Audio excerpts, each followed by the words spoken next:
삼일교회가 전병훈 목사가 소속된 평양노회 측에 전 목사의 징계를 촉구하고 나섰습니다. 지난 9월 열린 정기총회에서 전병훈 목사와 관련해 평양노회에서 다시 재판을 하라고 지시했기 때문인데요.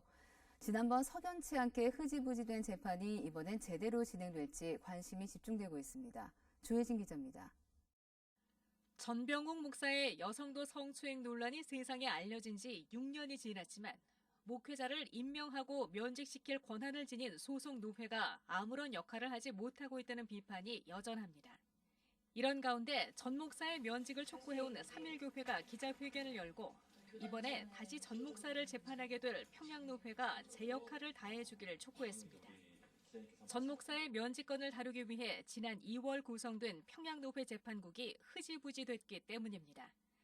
이 재판국엔 피해 여성들도 수치심을 무릅쓰고 증언을 했지만 판결을 앞두고 재판국원 일부가 사퇴하면서 재판이 무산된 바 있습니다.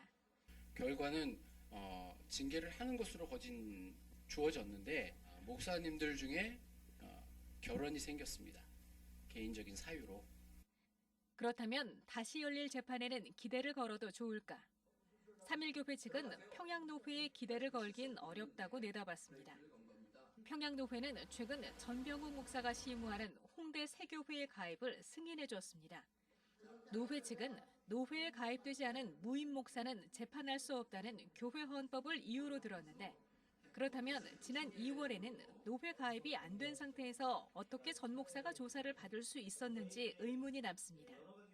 삼일교회 측은 일단 노회 재판을 다시 거쳐야만 총회에 상소할 수 있다는 것에 의미를 부여했습니다.